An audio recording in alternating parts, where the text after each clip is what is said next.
Hello there, ladies and gentlemen, and welcome to episode number 28 of Geeks Who Like Sports. As always, I am Ray Carcillo, joined 2,500 miles away by my best buddy in the entire world, Lee Elias. Lee, how's it going today? Ray, I have found this mug from the Death Star canteen, recovered from the ruins of the Death Star, most likely on Endor or a nearby planet. I'm very excited, Ray. We get to talk Star Wars today. I brought a Star Wars mug. I had to watch horrendous football. For some reason, ESPN thought putting the Patriots up against the college team was going to be a good idea for Monday Night Football. I had to sit through that. Not to mention a stupid call they had to overturn with like 2 minutes left. I was like, no one cares. They're not going to do anything with this. And I had to wait. And then Scott Van Pelt comes on and teases me, Ray. He teased me for like 2 minutes. Like, do you want to see the trailer? Do you want me to shut up so I can watch the trailer? It's like, yes. And then he shut up. We watched the trailer. But overall, Ray, doing good. Thanks for asking. Yeah, see, I didn't even bother watching the football game. I'm like, I'll watch the trailer in the morning. I shouldn't have done it. You were smart. You were smarter than I was.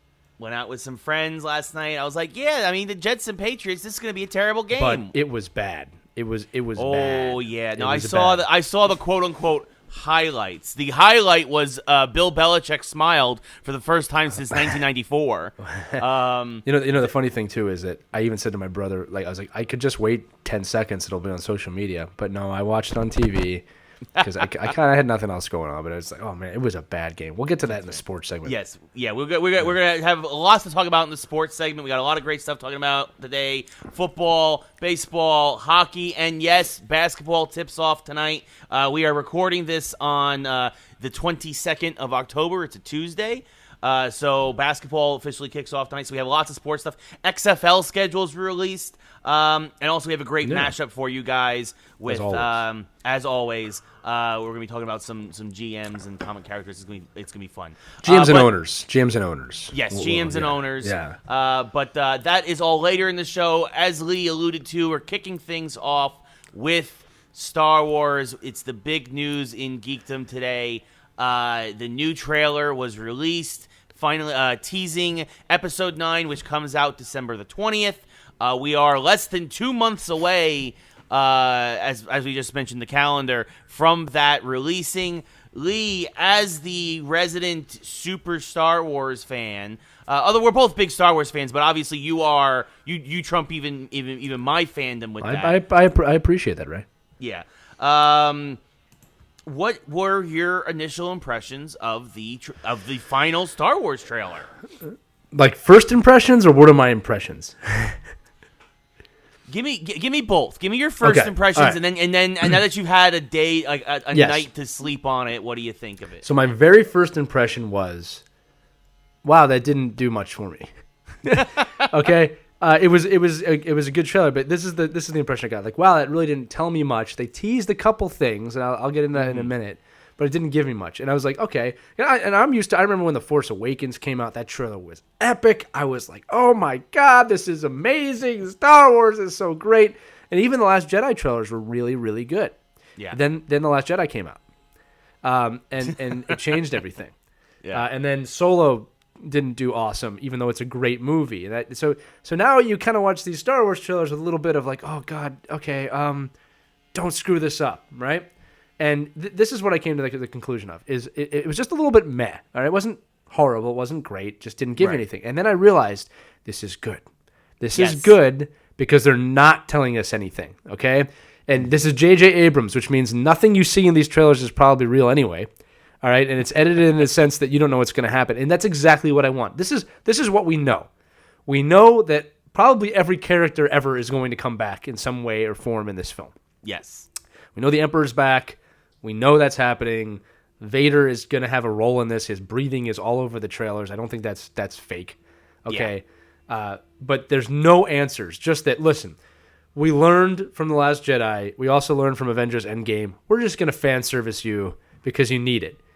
And we do need it, all right? Because here's what happened. The Force Awakens come out, which I thought was phenomenal. The best review I got of The Force Awakens that I read was, it's like seeing an old friend, which was 100% true. But then you had to have these idiots come out and be like, well, it was no different than New Hope. It was the same film. We do something different. And of course, Disney listened, and they did something different. And then the traditionalists came out. This is horrible. It's not Star Wars. That wasn't the way Luke Skywalker should have been. And now we're stuck in this these or those type situation. Even my dog is upset about it, if you can hear her walking around. Okay? So this is where we're at. This is going to be probably a fan service film. I expect maybe a twist or turn in this at some point. Right, Luna? That's my dog again. She agrees with me. All right? There's going to be some twist and turn in this at some point. The big question, obviously, is who is Rey? Right? How does she relate to this story? Is she the daughter of Han and Leia? Is she a clone of Darth Vader? Is she Obi-Wan's? Is she... I don't know. We'll find out, okay? Yeah. I also expect that this movie is going to piece together not just pieces from The Last Jedi that need to be answered. That's what Abrams does so well. But I have a feeling we're going to go heavily into prequel... I shouldn't say heavily. We're going to go into prequel territory and tie together some things from that as well. Which is exciting to me because I think Abrams is the person that could take all 9 episodes and make it end on a really good note. Okay? Yeah. I do want to see something with Vader, however you want to do that. Like I said, I had said in a previous episode, not a spoiler, but a guess that maybe Rey is the clone of Vader, right? And maybe there's more than one Rey. Maybe that dark side Rey we saw in the previous trailer is actually another Rey that's being trained by the Emperor, right? Yeah. But when you take a step back, the quotations in it, long have I waited. Love that. Right? It looks like there's a scene where the Emperor's on some sort of machine going towards Rey, but like again, you never know with Abrams. Yeah. And then there's a shot of like Rey and Kylo Ren with his mask on, like killing a statue. And everyone's asking like, who do you think that is? What do you think that is? And this is my answer. I don't know. I don't know if it's in the film at all. Yeah. I don't know if it's actually a statue. That could be someone for real in the movie. It could be a vision. Yeah. It could be 100 different things. You have no idea. Don't guess. This is some of the things I did see, though. Again, keeping in mind that all of this could be fake. If you watch that trailer again, if you kind of break it down, it looks like in the beginning she's kind of running on Dagobah. Or if it's not Dagobah, it's the forest planet. It might be Endor because there's a rebel helmet. I was going to say it might be Endor. Right. That's what I was thinking. There's a rebel helmet there, so maybe it's Endor. Then she jumps. And it transitions to, it looks like it's actually the Star Destroyer she was in The Force Awakens. Yeah. Like the very first movie when she's harvesting the stuff. Mm-hmm. And then you see all these different locations. There's definitely a Jakku/Tatooine looking planet somewhere in there. Right? So there's a lot of traditionalism in this from the old Star Wars. So after I took the time to sit back, the trailer wasn't great, but I'm happy that I don't know what's going to happen in this film. Yeah, because it turned out Last Jedi actually gave away, when you watch those trailers again, Last Jedi gave away a lot more than we realized it did. Yeah. But if you look at The Force Awakens, it didn't give away anything, right? Right. The other piece of news that we should talk about real quick is that the runtime for the movie is out, and it's 2.5 hours long, give or take. 2 hours and 35 minutes specifically. Yeah. It is the longest Star Wars movie ever. Now, mind you, it's not by a lot. It's 3 minutes longer than Last Jedi, which is a couple minutes longer than Force Awakens, and every Star Wars movie ever has been over 2 hours. The shortest was A New Hope, which I believe clocked at 2 hours and 2 minutes. Yeah. So it's not unheard of, but it's not ridiculously long. Yeah, but I'm glad that it's longer, even if it's a few minutes, because it means that they're doing this justice. I mean, so I'm excited for the film. Like I said, all Star Wars fans, I think, right now are a little bit walking on eggshells in the sense of like, man, if you don't nail this, it's a problem. And the thing is that if you're a Star Wars fan on my level like Ray, and I really appreciate you said that before, that actually is a compliment to me. These we can't be shaky with Star Wars. And here I'll tell you why. And for those of you listening, if you agree with me on this, please comment on this, because we went through so many years after Return of the Jedi where there was nothing, right? From 1983 till 1999. Right? It was just like if you were not, it was not celebrated. We watched the 3 movies over and over and over again. They were awesome, but it was very much an underground, not underground, but you know what I'm trying to say, right? It just was not a mainstream thing like it is today. There was no new generations coming into it, right? And it's like this movie really needs to close the gap so we can kind of move forward, because I think there's a lot of the great things on the horizon for Star Wars with the Old Republic and gaming coming out. And also, just they're clearly going to take the cinematic side to new directions. Not to mention Disney Plus with the Mandalorian, the Obi-Wan series. Like you really do need to hit a home run here, in my opinion. Because it's the bottom of the 9th, and you can't give up a walk-off home run right now. If you're doing it wrong, you have to hit that home run out of the park, Ray. You got to hit it out of the park, all the way out. And send your Star Wars team to the World Series. And I hope that Abrams is going to do that. I hope that Abrams is going to do that. We'll get into walk-off home runs later. Sorry. I hope he's going to... Seriously. I really hope they hit a home run with this because I really need Star Wars to feel like Star Wars again, if that's fair.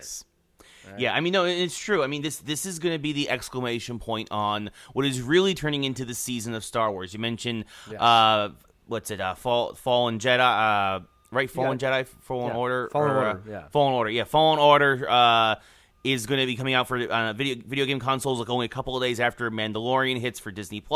This is the exclamation point on a season of Star Wars. Also, I don't know if you saw, a lot of first-hand impressions has already started to come out for Fallen Order. They're saying it's like the Dark Souls of Star Wars games, which excites me but also worries me because it's cool, but also they're saying 20-minute lightsaber battles with bosses. Like, I don't have a problem with that.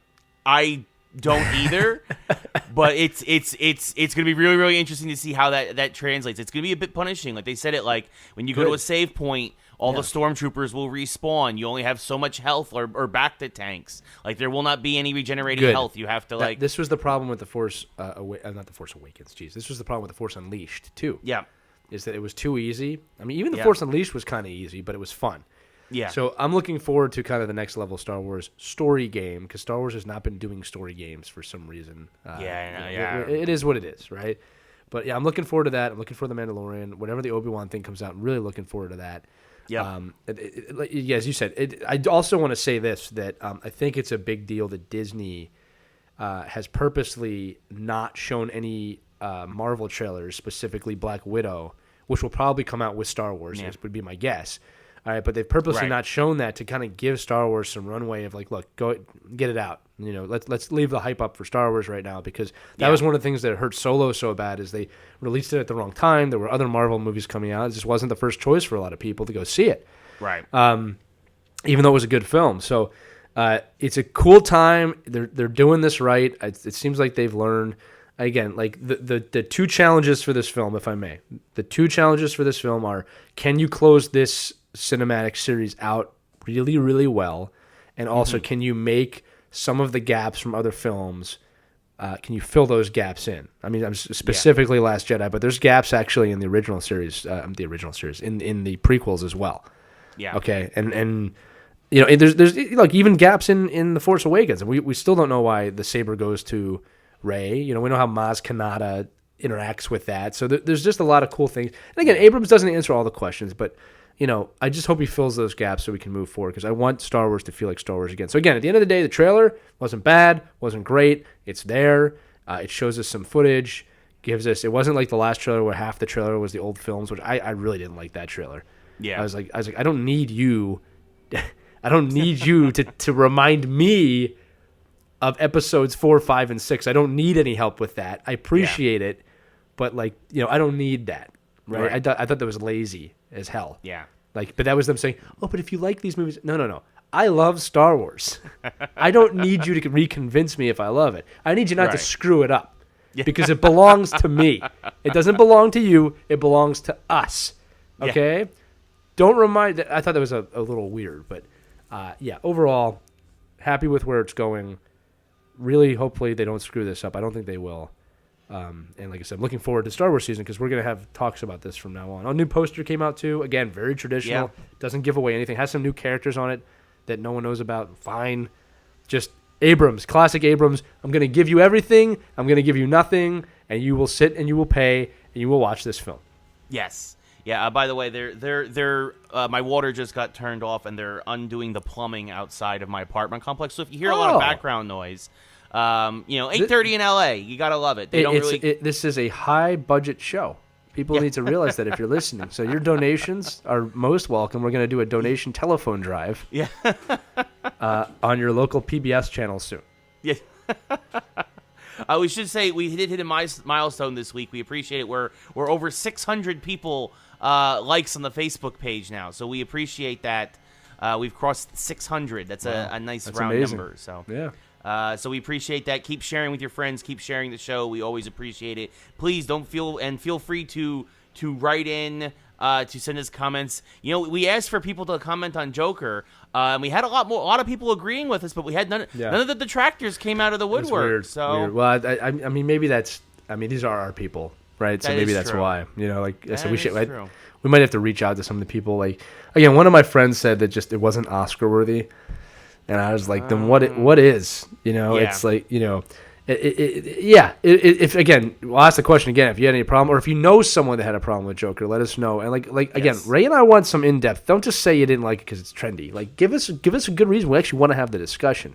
Yeah. You know, it's weird when people come out, Ray, and just criticize films and don't give established people with jobs come out and criticize film. And say like, oh, this isn't film, it wasn't as good. They just come out and say that, and they just kind of drop the mic because they don't, you know, they don't have to care because their names are so big. But it's weird to me. Yes, that is an excellent transition. I do want to quickly say though, I felt basically the same way that you did about the Star Wars trailer. Very much kind of at first, but then kind of appreciated that it was just and didn't show anything off. I also love the space battles. I love seeing an old school Y-wing at one point. We saw B-wings. We saw Lando.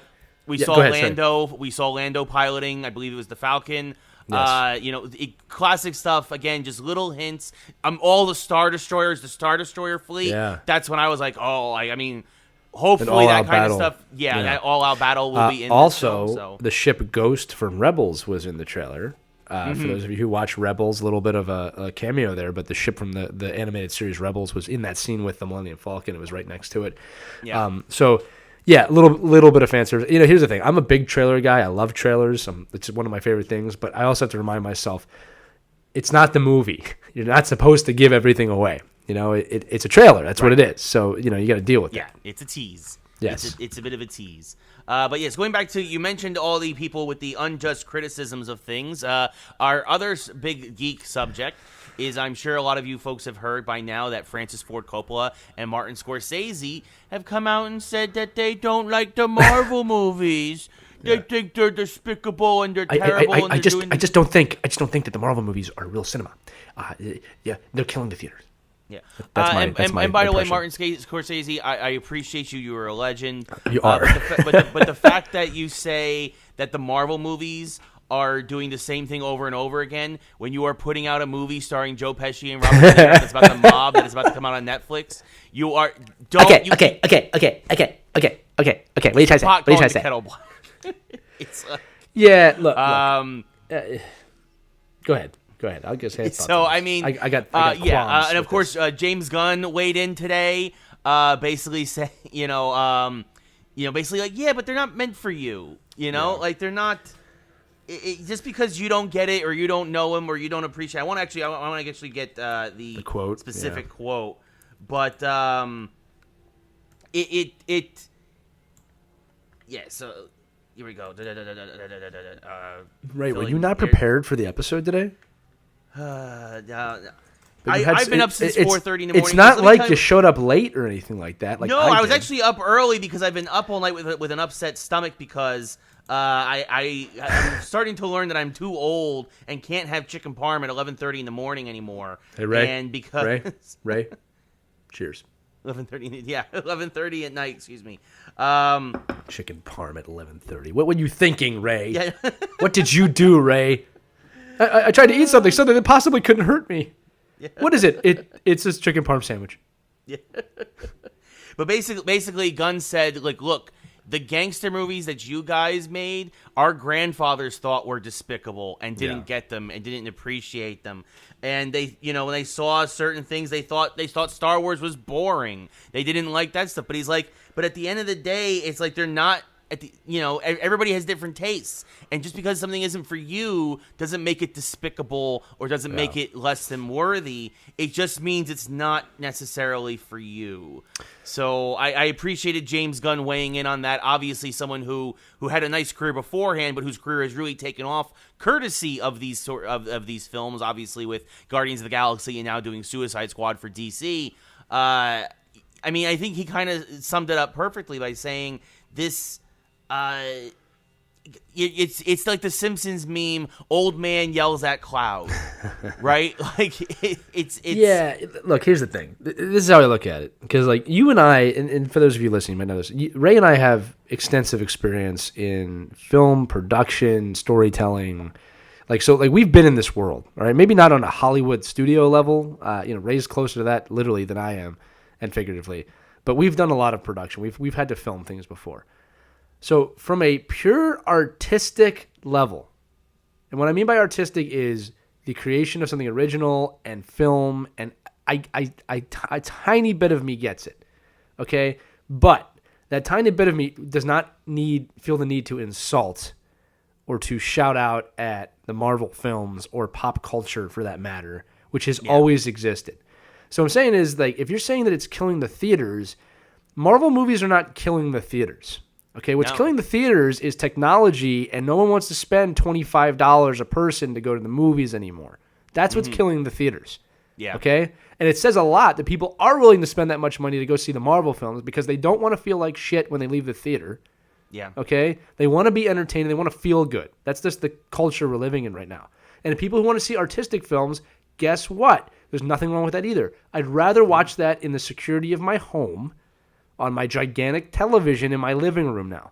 Yeah. That's the truth. That is why Netflix is getting so many movies. That is why Disney and Apple and everybody will get a lot of movies.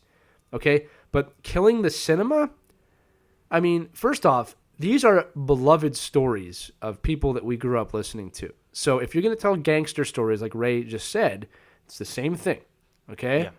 That's number one. You know, you know what I'm thinking of, Ray, and probably nobody listening is going to know this, but I think of this film called Coppola and Scorsese. You ever see that? No, I've never seen that one. That's an artistic film. There's no dialogue. It is complete art. Yeah. That's the type of film that's not going to be in theaters anymore. But here's the thing. I'm not insulted by that. All right? Yeah. These people have put together a 23 film arc based on comic books, and you're calling it trash? I just don't get that. I just don't get that. And what is it? Because it's fan service. It's not lazy. You're not going to convince me. And I love Martin Scorsese. I love him. But you're not going to convince me that the production level's not there on these films. Okay. Yeah. I just watched Game of Thrones try and do this and fail miserably. Yeah, and then that conveniently leave a Starbucks cup on twice. a table. And twice. Yeah. All right. Not to mention the writing was horrendous. Like I just watched them fail. Yeah. And they had episodes to make it work. Yeah. All right, so like I just don't get it. I mean, and here's the other thing. I was listening to Robert Downey Jr. and Howard Stern, and he said this great thing. He's like, "Do you really think Scorsese cares what anybody thinks?" And I was like, "Probably not. No, that's probably true. not, right?" And then, but you know, then he came out again and started talking about it because someone asked him about it. But this is also a bit of like these people are super out of touch. Like when he says something like that, I don't think he thinks it's going to get out like it got out, right? Yeah. But it's give me a break. Give me a break, guys. Like people, why do you get why? It's like that's it. This is why we can't have nice things anymore. All right. Yeah. This is the truth. This is my final thought. The theater experience is changing. People want to go to a rock concert now when they go to the theater, and Marvel provides a rock concert. Okay. People do not want to go, unfortunately, and listen to classical music anymore. And I love classical music, but I listen to it on my Alexa in my home. Okay. Yeah. I don't get out to the orchestra too much anymore. All right, so and I'm not saying I wouldn't do it. If it's worth going to, I'll do it. Yeah. Okay, but yeah, it's my money, and I'd like to invest it into Marvel films and Star Wars films because they're freaking awesome, and they're fun, and they make me feel good. Yeah. End of the rant. Well, I mean, and that's the thing too, Lee. Is I mean, there's a lot of other things that are killing the theater experience, and it's not these films. It's not the movies. It's the timing is perfect $11 for a small I'll say that. popcorn and soda. Like. Yeah. Sorry. Go ahead. No, I mean it's certain things are overpriced, and that's the thing too. Is that really is that when we were growing up, it cost me $3. I mean, I'm only in my early 30s. It cost me $3 to go to the movies. I remember that. $3. Now it costs $13 just for the ticket. Minimum. Yeah, it's minimum. So it's just it's $13 if you go alone. You don't get any food. You go two people, you're $26. You get food, you're at $36-$40. You get kids, you're at $50 to $60. It's a full night. Yeah. All right. Like, what are you going to go see for that? You want to feel bad when you leave the theater? You want to watch a movie where someone gets murdered and you feel horrible? No, exactly. I guess a Joker did that, but I didn't feel horrible. Well, but I think the thing also though is that you're more willing if the price point was more accessible. I think that people would be more willing to take a risk on a movie they might not normally go see. Yeah. But when you know that it's going to cost $50, $60, $70 for a family to go to the theater now, you want to go to something that you know that you're going to enjoy, that you're going to walk away feeling good from, like you said. And I think that it's people are in a way are hedging their bets, and that's why less people are going to the theaters. Because again, and this is also a social economic thing, stagnant wages, people aren't making as much money as they used to. A dollar doesn't go as far as it used to. So it's all that other stuff that it's like, yes, if we were all making $100,000 a year, or we were all billionaires, like millionaires and billionaires like Martin Scorsese and Francis Ford Coppola, then yes, we could go see every movie we wanted to, and who cares that it's $15 a ticket? But if you're living paycheck to paycheck like me and most other folks, it's a big deal when you go to a movie theater. And when you go to the movies, like you said, Lee, you want to feel good and you want to know that it was money well spent. And so you're not going to take a risk on an indie film or a riskier film or whatever. And also, this also goes back to Steven Spielberg, who bashed Netflix a few months ago. And it's the same. Netflix is doing more to keep cinema alive than anything that you are doing, because things like Roma, movies like Roma wouldn't have been in theaters. Black and white foreign films that Netflix backed money-wise and put in theaters across the country. So I think that a lot of these old directors, as much as they are legends and we appreciate them for their work, and obviously their viewpoint does have merit and validity, we need to listen to them to a degree. They also have to understand that just because things are changing and that they're not with the times does not necessarily make these things bad. Yeah, well, and here's another thing. Spielberg just signed on with Apple to make a new Band of Brothers type documentary with Tom Hanks. So it's again, things are changing, and again, look, I'm not gonna lie. I mean, I will miss. I miss the ability to go on a huge screen and see certain films. I do. There's always a nostalgia there for me. But I'm sorry. I'd rather watch it for free. Not for free, but on Netflix now. I'm sorry. Like the home experience is way better than the theater. Like the other thing, when the tickets were $3 to $5, like you were saying, we had SD television and it looked horrible. Yeah. All right. We got 4, 5, 6K TVs now. Like what did you expect was going to happen? Okay. Well, this is really meant to be seen on a big screen. Here's the deal. Make it in IMAX and I'll go see it on a big screen. That's a dedication letting me know that I should go see that on a big screen. I've seen IMAX films. It's worth it for the most part. Okay. Look what you want an example of what to do right now. Again, I'm not in any position to tell Martin Scorsese or Coppola what to do, but think about this. Like, look what James Cameron's doing. Right? He releases a film now every few years, if that. Right? And he changes the game. Like when the new Avatar films come out, and again, I'm not going to lie to you, it's been a while, but I don't think he's doing this without a trick up his sleeve. Like he's going to do something that you've never seen before when he comes out. That's what Cameron does. Yeah. Like the first Avatar film in 3D changed how cinema was done. It changed everything. Titanic changed everything. Yeah. Terminator 1 and 2 changed things. Yeah. Right? So when he comes out with Avatar 2, 3, 4, 5, 6, 7, 8 to 32, whatever he's making. All right. He's taking his time because he's going to do something. Yeah. All right. A lot of times he's waiting for technology to catch up to his ideas. Exactly. And he knows too. I think he's also second all-time deepest diver in a vessel. In a one-man submersible. Yeah. And he didn't go he didn't go the extra 5 feet because he didn't want to break the record of the guy he respected so much. Yeah. Like that's incredible to me. But anyway, times change, evolve. Make a good film and I'll watch it. Like here's the thing. Like the what's the new Scorsese film called? Motherless Brooklyn, I think, or something. No, it was like the gangster film with Pesci and oh no, that's a different gangster film. Yeah, there's so many gangster films out right now. Yeah. Well, here's the thing. I've heard this historical inaccuracies in these things. So, like, I don't want to insult Martin Scorsese. I don't. From an artistic point of view, I understand the frustration. The Irishman. Yeah. And I've already heard that that's not accurate, which is not good. I don't want to hear that. But again, I have a lot of respect for the art of cinema. I do. The truth is this: you just do not need a theater anymore. The theater, to me, I'm trying to think of a good metaphor for the theater. Like the theater does not make the film, in my opinion. Okay, and I know that because I still watch Avengers films at home. Right? Yeah. I like to see them in the theater. The truth is that you don't rely on the theater anymore. That's the vessel in which we go to the films. It's again, when autonomous cars come out. And very few people are driving their own cars. What are we going to say? Well, driving's just not the same. It's better. The car drives me where I want to go now. What do you want me to tell you? Anyway, I'm talking a lot. Ray, actually, The reason why I thought it was Brooklyn is it starts Ed Norton, and actually Ed Norton also mentioned something that I thought was interesting in a recent interview about the theater experience, is that he found out for a fact that a lot of theaters are misrepresenting the films because they're not playing them. They're not either playing them with the proper sound system. They're not playing them at the proper brightness for the projector. Sure. So he mentioned this too, that he said that sometimes, like you said, Lee, the experience at home is better because it's custom to your thing, and the theaters are actually shooting themselves in the foot because they're trying to save power or whatever it is they're trying to do. Well, they don't care. They're just trying. Yeah, they're. I mean, it's not like they have. You have an underpaid pimply faced nerd. Yeah, I only say this because I was one myself. Out of love, who worked a projector, who might not necessarily know what he was doing and it's been passed down. So you're not always getting the best experience in the theater, anyway. So there's also that, which I thought was a very interesting point that Ed Norton mentioned in an interview. This week. So yeah, a lot of interesting things going on in the world of movies and theater. Let me just say this too, real quick, Ray. Last a week ago, I went to go see a Fathom event. I went to go see Metallica's S&M 2 concert in the theater, and it was phenomenal. Mm-hmm. But it was like being there. The sound was great. Like I really enjoyed it, but I chose to pay for that, and it wasn't a film. Think about that. I mean, it was a film of the concert. Right. It was edited, but like again, the truth is this: it's a niche world now. If you want to get people out to the theater, make it a better experience. All right. Yeah. Maybe don't charge $13 per ticket. I mean, and that's another thing we don't talk about ever is how these movies are the highest grossing films of all time. How many tickets did you sell? Yeah.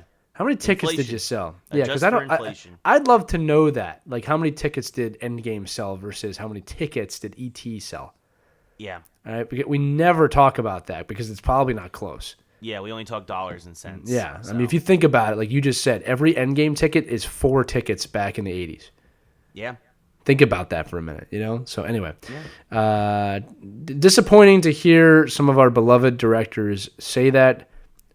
Disappointing that we even have to have the conversation about that, whether these movies have their place or not. Disappointing that Hollywood is going to try and blackball them, and they've continued to do that at the Oscars. The Oscars are horrendous, horrible. If Joaquin Phoenix doesn't win an Oscar, by the way, for Joker, he won't. He won't. I do not think that he will. The Academy's already a joke. Horrible.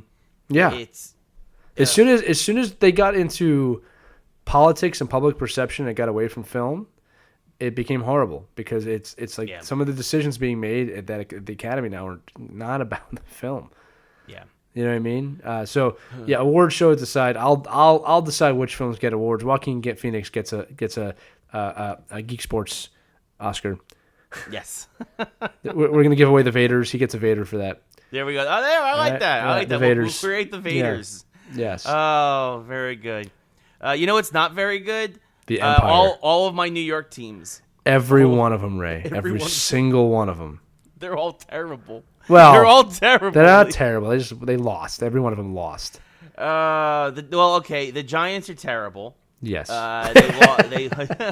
All right. Well, here because we'll start with hockey. Yes. The Rangers, after a rough schedule to start the season, have shown some rust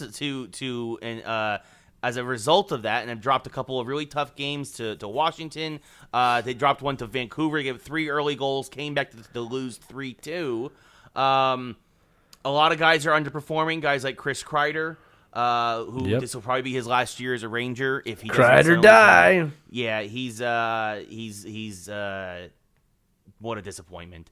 So much talent, what a waste. The Rangers just aren't looking great right now. Of course, it's very early. They play the Coyotes tonight, who are looking pretty decent, at least to start things off. And again, folks, it's very early in the hockey season. Nobody's even played 10 games yet. Yeah, that's what I said. We saw it last year with St. Louis storming back in the second half of the season. We saw it last year with Buffalo having a great start and then collapsing in the second half.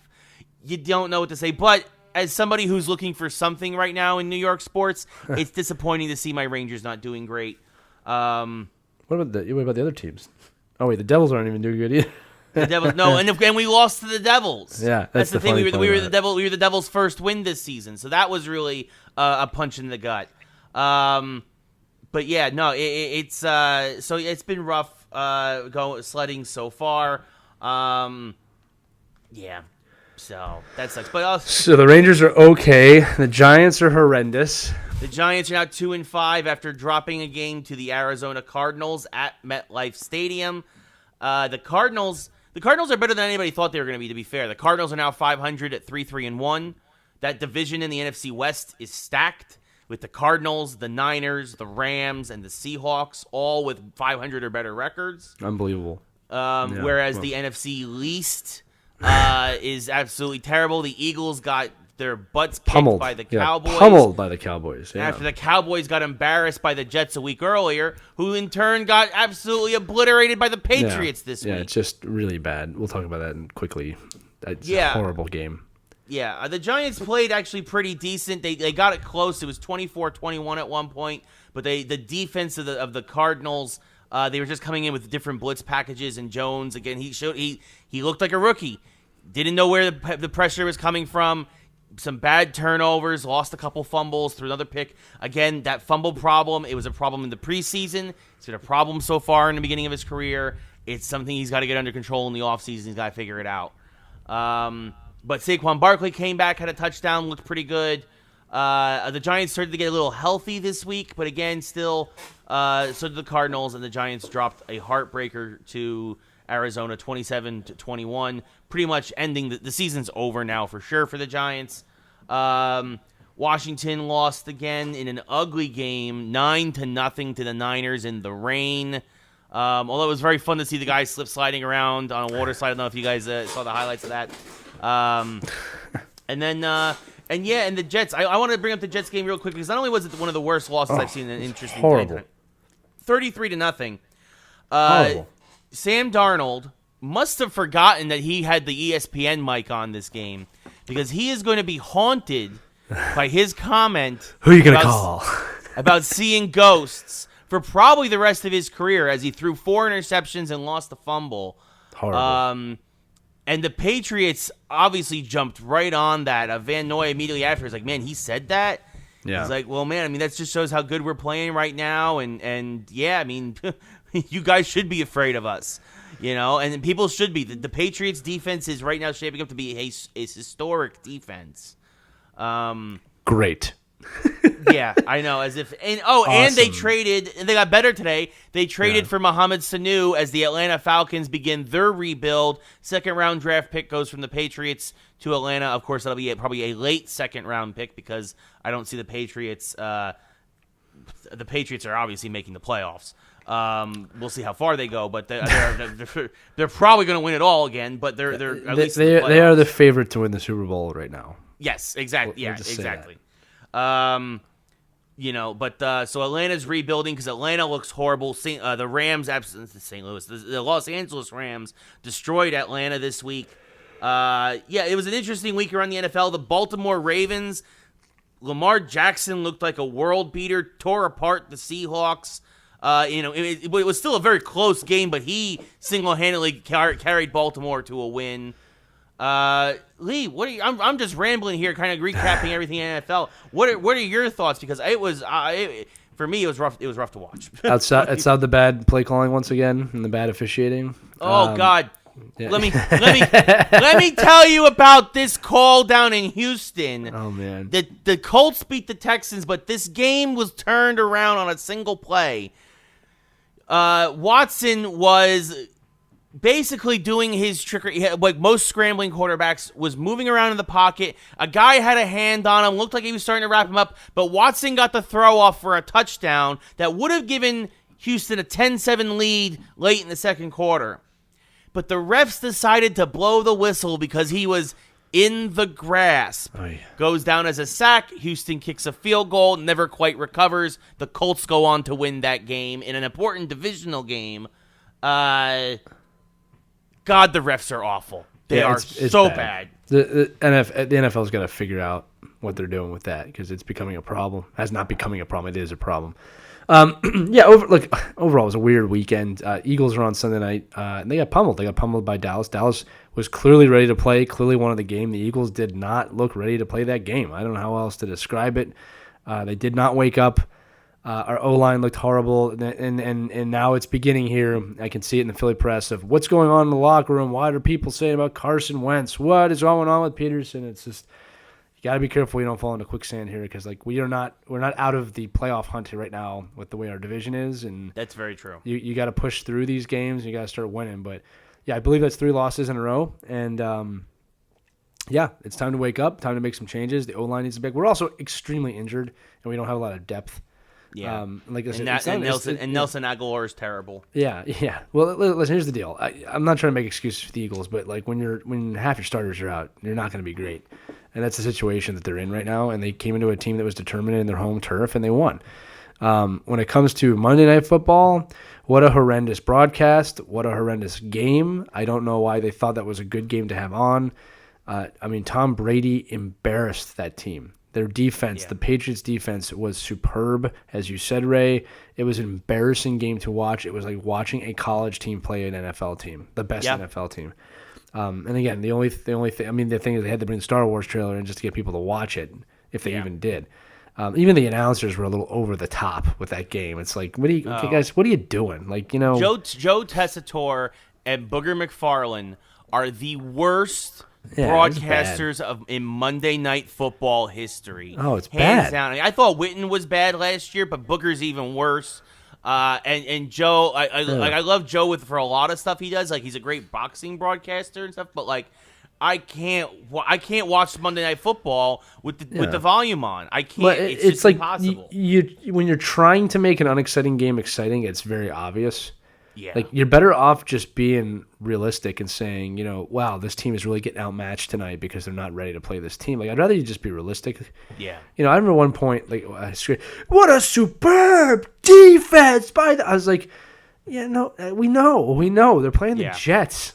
Yeah. Like with a quarterback who's seeing ghosts. What do you think the defense is going to do? They're smelling blood in the water and there's sharks. Yeah. Right? Like what did you think was going to happen there? But yeah, look, the NFL, I hate to say this because I really do enjoy football, but it is tough. Like every week is frustrating right now. Like even the Eagles game, the Eagles were going to lose that game no matter what. But the first play of the game, clear pass interference, and they said there was tangled feet. Watch the replay, clear pass interference, and then we throw 2 picks, which is totally on the Eagles. But it's like, you know, that's a major call to start the game. Major call. You know, if we go out and score on that play, it sets a tone for the game. Yeah, and they could never get back into it. And look, I'm going to say this again, really looking to hear what the XFL has to offer. I really want to see what they have to offer because it's like the timing could not be better. And like the NFL's almost playing into it now. Yeah. Yeah, I mean, February 9th, XFL season kicks off. Schedules were actually released today. I'm very sad my New York Guardians are not coming to LA this year in this inaugural season because obviously there's 8 teams, there's 10-game schedule. So each team, you play everybody once and you play 3 teams twice. Yeah. So the LA is going to New York, but New York will not come to LA. So that's a little disappointing for me, but I'm super excited for the XFL. I really hope that, like you said, Lee, the NFL is playing into their hands, and Vince McMahon, do not underestimate Vince McMahon. Never. Ever. Do not do that. That is stupid. Well, he would not have done this if he didn't think there was a shot of it working. Yeah. Like he's not a dumb. I mean, he's one of the smartest business people in American history. Yeah. All right. Like you know, I really mean that. I mean, when you look at the great business owners, he's one of the smartest and one of the best. He's not bringing football back because it's a hobby. He sees something and he thinks he can do it. And I'll tell you what, I'm starting to believe. To believe that documentary that came out about the XFL. I'm starting to think that wasn't a mistake now. You know what I mean? They planned this perfectly. Yeah, he learned, and basically they say, look, I learned from the mistakes I made 15 years ago, or however long it was now. And that's the thing. Like Vince McMahon is, like you said, he's very shrewd. Oh yeah, he's very smart. And if anybody's going to learn from his mistakes, it's him. And like you said, and especially with the temperature of the country right now, with a lot of things and a lot of fans very mad with football and how they've handled most every situation in the past few years. Is anybody even happy right now? Like I'm sure Patriots fans and Niners fans are happy. Don't get me wrong, but like, is anybody really happy? Like, if you're listening to this, let us know because we have a bunch of Pats fans on here. Yeah. Like, how do you feel about the play calling this year? I'm not talking about your team right now. Like, just like, is this fun for you? Like, Not. Yeah. I know it's fun winning every game. I'm just saying, are you as frustrated as we are? Yeah, to me, the NFL as a product is worse than it's been ever been in my life. It's tough to watch. You got the season starting on a horrendous, stupid story that turned out to be even worse. Yeah. And you got the play calls. I mean, it's just like, I'm tired of hearing about the officiating every week. I'd love to not hear about officiating and hear about football. Yeah. How about that? Can we do that? Yeah. NFL, you got to figure it out. Yeah, they got to figure it out, Lee. I mean, I think the thing that speaking of teams that'll probably never figure it out, the New York Knicks. Basketball season kicks off tonight. I don't think the Knicks are going to win 25 games. Honestly, I really don't. I think wow, it's gonna be, that's harsh. I'm taking the under. I think it's gonna be a real rough year again. Your 76ers, obviously, I think one of two favorites. I don't even think Boston is as good as they were last year. I think it's Milwaukee and Philadelphia are the two teams. What do you think? Does it even matter? Does it even matter who wins the East? No, because they're going to lose to the West. One of the teams in California will beat them. It's Bucks, Sixers, and Celtics. That two of those teams will be in the conference final against Golden State Warriors or the Clippers or the whoever. Maybe the Lakers or Houston has an out. Houston Lakers aren't there yet. Yeah, but there's four. The we've talked about this before, folks. There's 4 good teams in the West. There's 2 good teams, 3 good teams in the East. The rest of the league doesn't matter. So it's an original 6, and we'll see what happens. I mean, I think there's more than 4 in the West. To be honest with you, I think it's more like 7 teams in the West that are good. Yeah, you know what I mean. How about this? I think there's 6 or 7 teams in the West that could beat the best teams in the East. That's what I'm trying to say. That's fair. Fair. Yeah, the problem is the West is they all have to beat each other. Right. Yeah. Whoever comes out of the West. Now, for those of you say, well, what about the Raptors? What about the Raptors who came back last year? Yeah, it was a great performance, and they're in the West now. Yeah, Kawhi Leonard's gone. The Raptors will make the playoffs. Yeah, but the Raptors are out. Maybe depending on their matchup, second round. They'll get. That's as far as they'll go. But yeah. So NBA tips off tonight. Yay, basketball.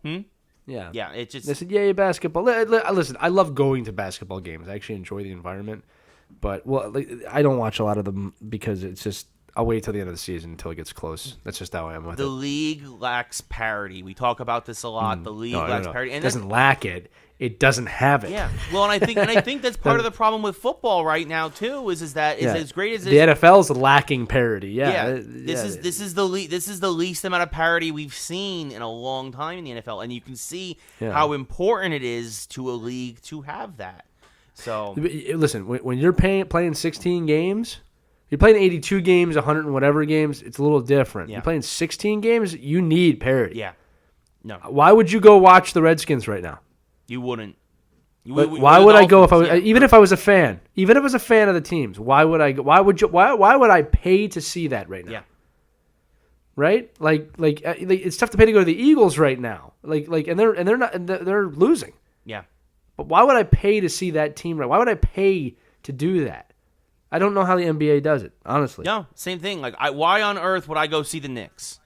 Why would I go to? I mean, aside from the spectacle of, like you said, the environment, Madison Square Garden is obviously beautiful, but unless I'm a visiting fan, there's more visitors at Knicks games than there are Knicks fans. If you're maybe a student of the game or you just love the game and that's why you go to hockey games, I get it. But it's just from a fandom point of view, because I'm not knocking people. I'll go watch any hockey game. I love hockey, right? But that's my sport, so I get that with basketball. But it's even with hockey, I'm not gonna go see the Flyers if they're horrendous. Right. I'm not gonna do it. Yeah.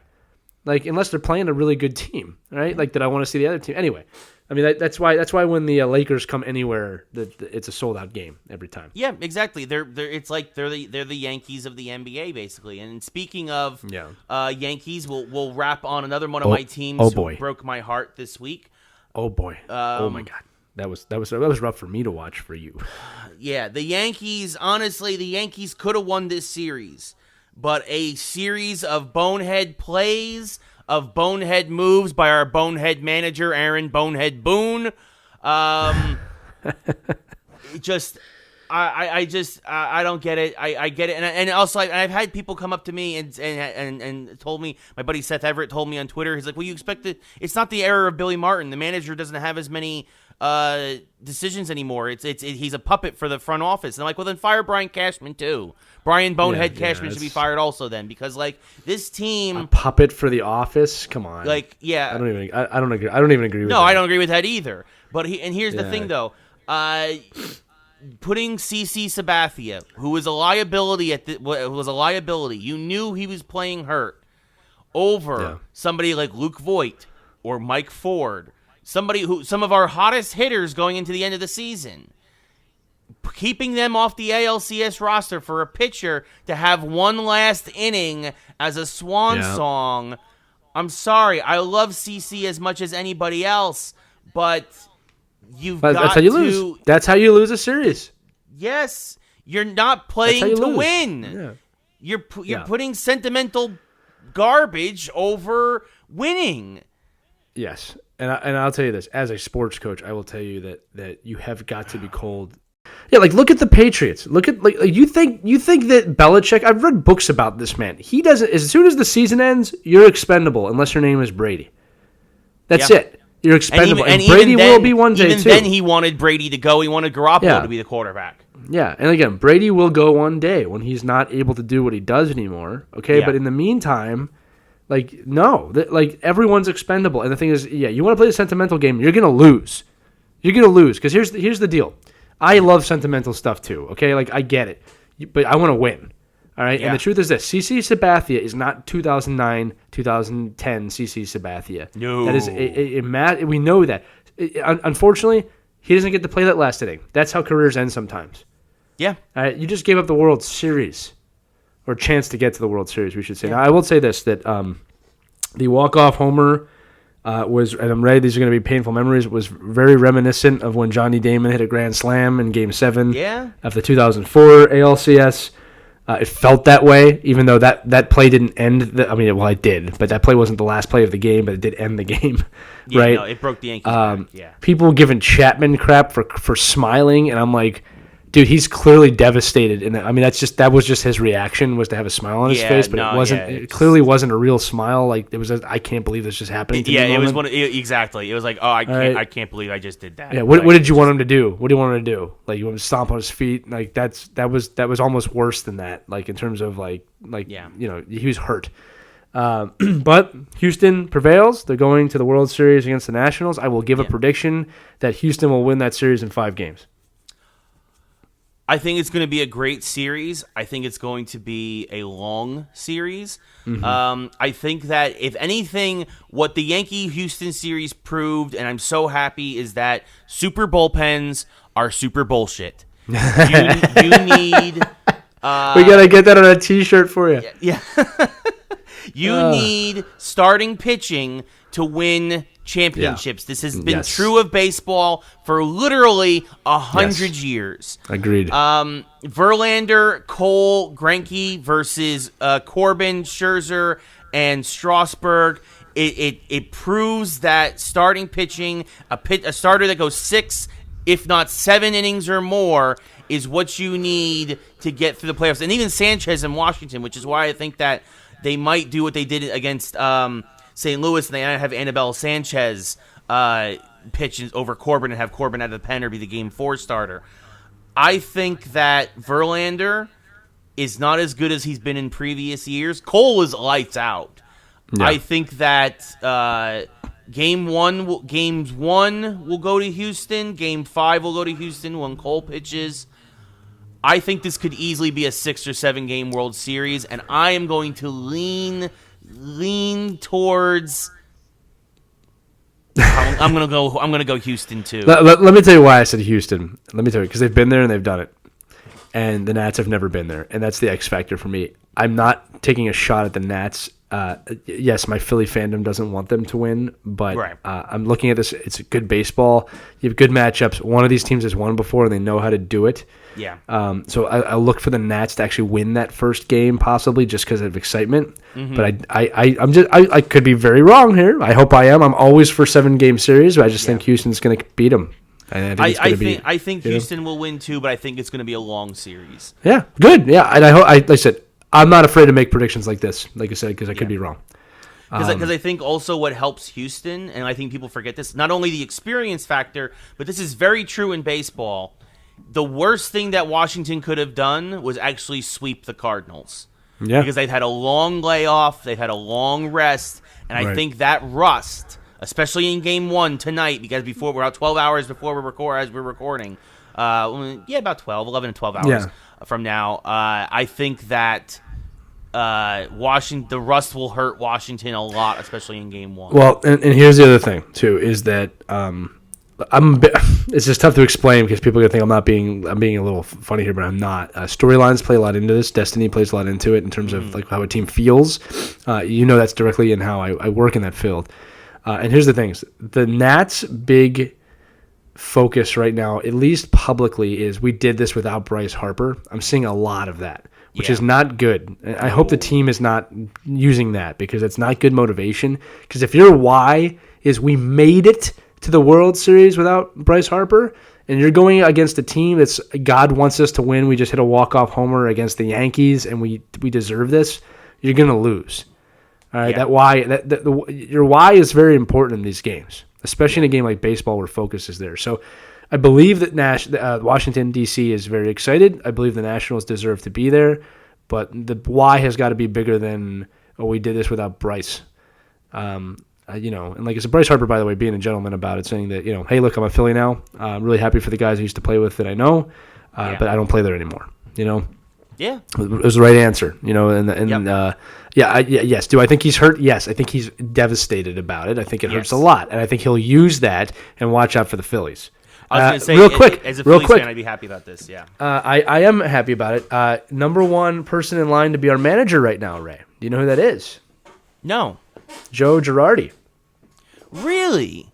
Yes. That would be very good for you guys.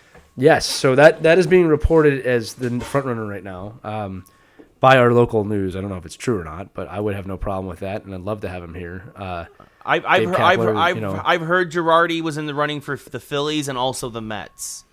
So make the right choice. You can't coach the Mets. You can't do that. You can't go. Listen. Don't do a Yogi Berra thing here, okay? Go from one empire to another. Come on down. Come on down. All right, you belong here. One of those teams has a chance of winning. They both have a chance of winning. Oh, man, NL East is tough. All right. The NL East is tough. I actually think you guys have a better chance of winning. I think the Mets overperformed this year in a lot of ways when they, mostly because of the Stroman trade. Obviously, they had a great rotation. DeGrom is obviously a stud. He's going to probably win the Cy Young again. But, okay, listen, we got to keep moving here. There's one more sports thing we have to talk about. Ray and I have to talk about this. Sometime around 2005, a project started in East Rutherford, New Jersey, which was called Xanadu, and they were going to build an indoor ski slope and make the biggest mall of all time, and it's right at the old Meadowlands where the Devils used to play. MetLife Stadium is still there. The Izod Center now, and it was supposed to be done in a couple years. Well, it's 2020 almost, and they're about to finish it. In true New York real estate fashion, it's going to be there, and I think the ski thing is still there, but we have to say it. It's not even. Is it still called Xanadu? It's not even called Xanadu anymore. It's now called the American Dream. That's what they're calling it. They're calling this a horrible name for it, but that's okay. This extensive eyesore of a mall in the swamps of Jersey is now called the American Dream, as it's already sinking below into the marsh. The American Dream already has enough bad connotation on it because people don't know what that really is. By the way, what it really is the ability for your relatives to come here from another country, create a better life, and then you create a better life for your kids, and you create a better life for your kids, and so forth and so on. That's the dream. Right? Creating a better life, not mass commerce and skiing inside. Yeah. You idiots. And the Xanadu is a better name. And the Nickelodeon theme park. There's a Nickelodeon theme park inside the American Dream. Biggest indoor theme park of all time. That's fine. Nickelodeon theme park. The American Dream. You should have called it Xanadu. Yeah, it was. But the only reason why we mention this is that because obviously with The Giants and Jets still playing there. You're going to have the XFL there with the Guardians. If you've ever been to this section of New Jersey like Lee and I have, this thing is going to create a mess on game days, and good luck finding parking, ladies and gentlemen, because there is minimal mass transit in that particular section of the For those of you who don't know, the Meadowlands is right off Route 3, which is the major artery of New Jersey into New York City. There's multiple ways to get in, but that is the number one way to get into New York City. So now it connects to the Lincoln Tunnel. Yeah, exactly. Yes, you have game day traffic mixed with the American dream traffic, mixed with people trying to get to New York traffic, mixed with, I believe they built a subway station out there. They built an NJ Transit station out there now. I believe there's at least a bus stop. And we all know this, Ray, that people from New Jersey are the happiest people in the country. They are so polite and so happy. The funny part is we both lived in New Jersey, and people in New Jersey, you know I'm not lying right now about how much bullshit that is. Yeah. You know you're miserable. It's like the hallmark of New Jersey is we're miserable. I'll also give it a lot of the best things in the world ever came out of New Jersey. Of course, I stole the best thing out of New Jersey, and my wife stole her, grabbed her, pulled her out of there. We're in a safer place called Pennsylvania right now, which really isn't that safe. But it's okay. Okay? So Xanadu, I'm sorry, the American Dream. Oh, it's horrible. Is going to open. Do not look for Ray and I to do a live broadcast there unless we're getting paid. Yeah. Speaking of that, because we only have 2 minutes left, we got to go right into the mashup today. We were talking about this. We were looking at things like the owners of the XFL. We've just been talking a lot about owners and big business people lately, especially with directors and stuff like that. So it made me have the thought, and this is today's mashup, which active professional sports owner or GM would be the best comic book character? And I don't say villain because I don't think all of them would be villains. I think actually some of them would be good, and some of them would be kind of dopey. You know, like Robert Kraft has a lot of jokes, but I can't tell them all because now that you went to that brothel, we can't have that conversation on our radio show. But Ray, I'll throw it to you first. I think I know who it's going to be for you, and we'll agree. But who is it, Ray? Who is the owner that has? Oh, alive or dead? By the way, alive or dead? The boss. Yes, George Steinbrenner. It's got to be George Steinbrenner. It's got to be. Why? Who? Villain or hero or both?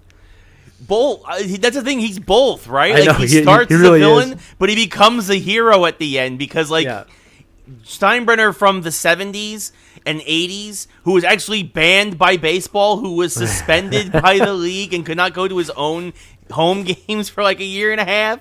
That's how much of a detriment he was to the game. But in the 90s, when the Yankees turned it around and Steinbrenner took on a softer side and kind of showed in his old age with his grandkids and all that other stuff that, hey, good old George ain't so bad, especially when the Yankees are winning 4 World Series in 5 years and another in 2009. So, George Steinbrenner, villain turned hero. Yeah. Yeah, so I threw that to Ray because that would have been my pick too, because I have to pick someone else. Steinbrenner's an obvious choice. He'd be fun to watch. Yes. I don't know what comic. He's not really a Batman guy to me. No, I don't know where he fits in. To me, he's like a Kingpin, right? Like he's kind of like he's more of a Spider-Man kind of, especially again New York. He's in that street level area. Like he'd be facing off against Daredevil and Spidey, and like he kind of reminds me of something like in different dimensions. He's different people. He's good in some. He's bad in some. That's a good way to describe it. I'm gonna go with just Jerry Jones because it'd be too fun not to. Yeah, but like Jerry Jones to me is like he's like Dr. Claw from Inspector Gadget. Yeah, like I'll get you next time. Yeah. See, I can't do that. Do that again. Jerry Jones, go ahead. I'll get you next time, Gadget. Or maybe Jerry Jones to me. I'll get you next time, Jason Garrett. Yeah, that's it. You see that's it. That makes sense. And at some point I could see him leading a team of like idiots. Oh wow, that actually turned into a metaphor more than I wanted it to. Al Davis and him would fight. Yeah, it'd be one of those things like Spy versus Spy from Mad Magazine. Yes, Al Davis and Jerry Jones would be so fun to watch with that, and then Steinbrenner just laughing in the background. I could see that. I mean, there's some other like eccentric owners in the past that would make this as well. But like, I think you got to go with the obvious picks on this. But we want to know what you think. Obviously, let us know below. Who do you think owner wise, because that's what we did, would be the best comic book villain, hero, both? Why, who, when? Explain your choices. This is like an exam in high school. Show your work. Yes. All right. Yes. Let us know who it is. That's how we have a conversation, folks. You have to, give us some fodder for the discussion. Give us some juice. Where's the juice? Ray, this was fun. It's always fun. Yes. We want to thank everybody for listening. We had some technical difficulties today, so if you're watching, you're gonna see. We apologize for the big blank spot without us. We had some technical difficulties on both our ends. Obviously, you can probably hear the drilling going on outside now, possibly for my plumbing. High budget. Yeah, it's just one day we'll have a studio. Don't worry, it's because of you. Yes, one day we'll have a studio. Lee will be in LA, or I will go back to the East Coast. Oh, we almost said Philly. I saw it. I saw it. Hey,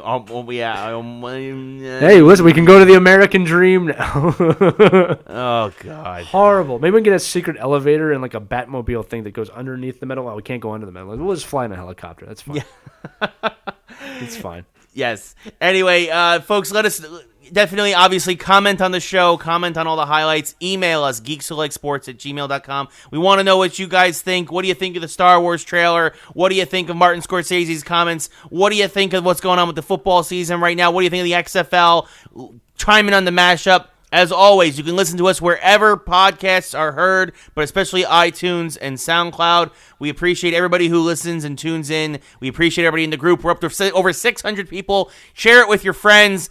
Spread the word. Keep spreading the gospel of geekdom, ladies and gentlemen. We appreciate it. For Lee, I'm Ray. Thank you all so much for listening or tuning in, and we will talk to you next week with another episode of Geeks Who Like Sports. Click.